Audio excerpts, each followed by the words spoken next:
서해 끝자락 작은 항구 마을 물안개가 자욱하게 깔린 11월의 어느 저녁이었다. 찻집 바다향의 주인 박나영은 창문을 닦으며 하루를 정리하고 있었다. 56세 이 마을에서 나고 자란 그녀에게 겨울은 언제나 바쁜 계절이었다. 관광객들이 떠난 자리를 메우는 건 겨울 바다를 찾는 사진 작가들과 작가들, 그리고 무언가를 잊고 싶어 하는 사람들이었다. 비바람이 몰아치던 그날 밤 찻집 문을 두드리는 소리가 들렸다. 영업시간이 훨씬 지났지만 나영은 문을 열었다. 문 앞에 서 있던 남자는 낡은 가죽 카메라 가방을 어깨에 메고 있었다.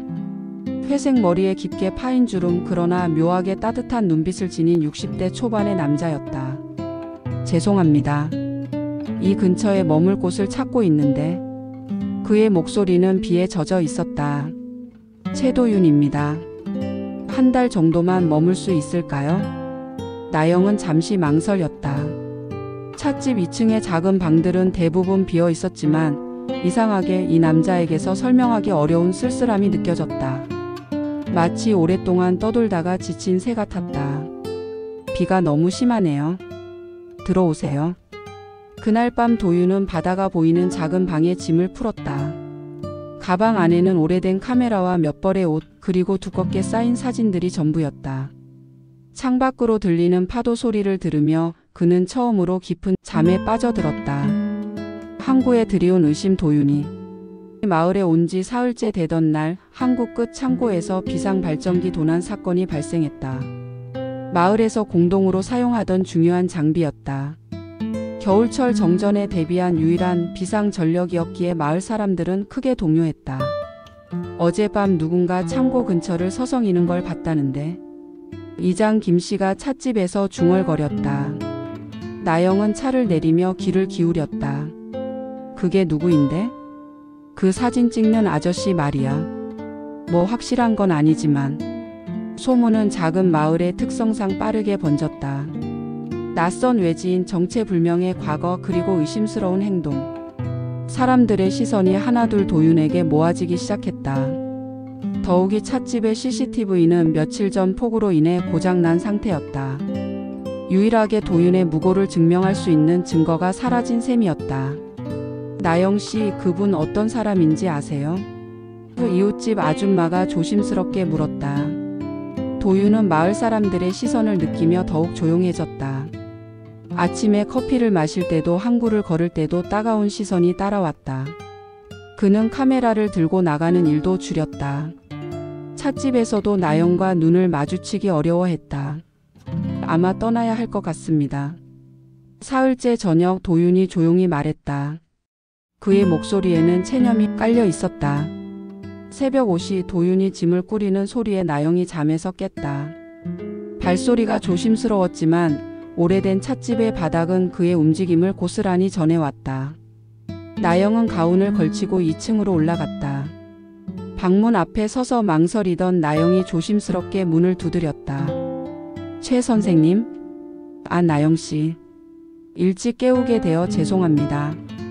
문이 열렸을 때 도윤의 얼굴은 한층 더 야위어 보였다. 캐리어 위에 옷가지들이 정리되어 있고 카메라 가방의 끈이 새로 조여져 있었다. 떠날 준비가 다 끝난 모습이었다. 어디 가세요? 나영의 목소리가 떨렸다. 여기 있으면 피해만 끼칠 것 같아서요. 도윤이 고개를 숙였다. 어젯밤에도 누군가 제 방 불빛을 보며 수군거리는 걸 들었어요. 나영은 가슴이 답답해졌다. 며칠 사이 그녀에게 도윤의 존재가 얼마나 큰 위로가 되었는지 이제야 깨달았다. 혼자 차를 끓이던 저녁, 혼자 뉴스를 보던 밤들이 얼마나 쓸쓸했는지 그가 오고 나서야 알게 되었다. 사실을 밝혀야죠. 단호하게 말했다. 가지 마세요. 제발. 그날 오후 나영은 찻집 문을 일찍 닫고 CCTV 기록장치 앞에 앉았다. 몇 번의 전기 충격을 받기도 하고 복잡한 배선에 머리가 지끈거리기도 했다. 마을 청년 정수에게 전화를 걸어 도움을 청했지만 장치가 너무 낡아 복구가 쉽지 않았다. 아줌마, 포기하세요. 이거 완전히 망가진 것 같아요. 안 돼. 반드시 복구해야 해. 나영의 눈에는 절박함이 서려 있었다. 밤새도록 인터넷을 검색하고 전자제품 수리점에 전화를 걸었다. 사건이 해결된 다음 날부터 묘한 변화가 시작되었다. 도윤은 더 이상 조심스럽게 걷지 않았고 나영은 그를 바라볼 때 어색해하지 않았다. 마치 서로의 존재가 자연스러운 일처럼 받아들여졌다. 저녁 8시 마지막 손님이 돌아간 후에 찻집은 고요했다. 도윤이 아래층으로 내려와 의자를 정리하기 시작했다. 나영이 놀란 듯 바라보자 그가 말했다. 도움이 되고 싶어서요. 그들은 말없이 같은 공간에서 움직였다. 나영이 찻잔을 닦으면 도윤이 물기를 닦아주었다. 나영이 바닥을 쓸면 도윤이 쓰레기를 모아주었다. 마치 오래전부터 그래왔던 것처럼 자연스러웠다. 찻집 정리가 끝나자 나영이 차를 끓였다. 따뜻한 율무차 향이 실내에 퍼졌다. 창밖으로는 겨울 바다에 어둠이 깔려 있고 멀리서 등대 불빛이 깜박이고 있었다. 이 동네 사진 찍을 곳이 많네요. 도윤이 창밖 풍경을 바라보며 조용히 말했다. 사람도요. 나영의 대답에 도윤이 그녀를 바라봤다. 그녀의 얼굴에는 오랫동안 보지 못했던 부드러운 미소가 있었다. 둘은 작은 테이블을 사이에 두고 마주 앉았다. 찻잔에서 피어오르는 김 사이로 서로의 얼굴이 보였다. 사진 작가가 되신 특별한 계기가 있으세요? 나영이 먼저 말을 꺼냈다. 도윤의 눈에 잠시 그늘이 스쳤다. 아내가 아팠을 때 시작했어요. 병원에서 보내는 긴 시간들을 견디려고. 그가 찻잔을 천천히 돌렸다. 그녀가 떠난 후에는 그냥 습관이 되었죠. 나영이 조용히 고개를 끄덕였다. 저도 남편을 일찍 보냈어요. 심장마비였어요. 갑자기. 외롭지 않으세요? 바다가 있으니까 괜찮아요. 바다는 혼자 있어도 외롭지 않게 해줘요. 나영이 창밖을 바라봤다. 당신은요? 도윤이 잠시 침묵했다가 말했다. 이제는 덜 외로울 것 같아요. 그들의 시선이 마주쳤다. 찻집의 따뜻한 불빛 아래서 두 사람은 서로의 상처를 조심스럽게 어루만지고 있었다. 내일도 차 한 잔 같이 하실래요? 나영의 목소리가 작게 떨렸다. 매일 그러고 싶습니다. 도윤의 대답은 확신에 차 있었다. 그날 밤 두 사람은 각자의 방에서 오랫동안 잠들지 못했다. 하지만 외로움 때문이 아니었다. 첫눈이 내린 날이었다. 나영은 찻집 문을 열며 하얀 세상을 바라봤다. 도윤은 이미 카메라를 들고 항구로 나가 있었다. 며칠 전부터 그는 다시 사진을 찍기 시작했지만 예전과는 다른 무언가가 있었다. 나영 씨가 좋아할 것 같아서요. 도윤이 그날 저녁 인화한 사진들을 보여주었다. 눈 내리는 찻집, 김이 모락모락 피어오르는 창문, 그리고 찻잔을 정성스럽게 닦고 있는 나영의 옆모습까지. 저도 사진에 나와요? 나영이 놀라며 물었다. 당신이 가장 아름다운 피사체예요. 마을 사람들의 시선도 변했다. 의심의 소문 대신 따뜻한 관심이 두 사람을 둘러쌌다. 박 씨하고 최 씨 참 잘 어울리네. 슈퍼마켓 아줌마가 나영에게 속삭였다. 나이 들어서도 사랑하는 거 보기 좋다. 이장 김 씨도 흐뭇해했다.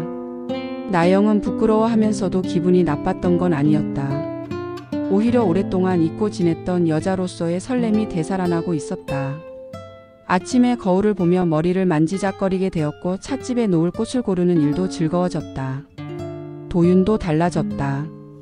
아침마다 나영을 위해 커피를 내려주기 시작했고 찻집 손님들과도 자연스럽게 대화를 나누었다. 마을 아이들은 그의 카메라에 관심을 보였고 그는 기꺼이 사진 찍는 법을 가르쳐 주었다. 어느 날 저녁 두 사람은 한국급 방파제를 함께 걸었다. 겨울 바다는 고요하고 깊었다. 멀리서 들려오는 파도 소리가 마치 자장가 같았다. 여기 계속 있을 생각이세요? 나영이 조심스럽게 물었다. 그러고 싶습니다. 도윤이 나영의 손을 살짝 잡았다. 당신이 괜찮다면요? 나영의 손이 따뜻했다.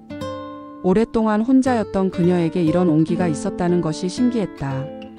저도 그랬으면 좋겠어요. 그날 밤부터 두 사람은 더 이상 각자의 방에서 잠들지 않았다. 찻집 거실에서 늦은 시간까지 이야기를 나누며 서로의 지난 시간들을 천천히 나눠 가졌다. 새해가 오기 며칠 전 도윤이 나영에게 작은 액자를 선물했다. 그 안에는 눈 내리는 날 찻집 앞에서 웃고 있는 나영의 모습이 담겨 있었다. 이게 제가 찍은 사진 중 가장 아름다운 작품이에요. 도윤이 말했다. 나영은 눈물을 글썽이며 액자를 받아들었다. 사진 속 자신의 모습이 이렇게 행복해 보일 줄은 몰랐다. 그들의 새로운 시작은 바다처럼 잔잔하면서도 깊었다. 찻집 바다향에는 이제 두 사람의 따뜻한 사랑이 고스란히 스며들어 있었다.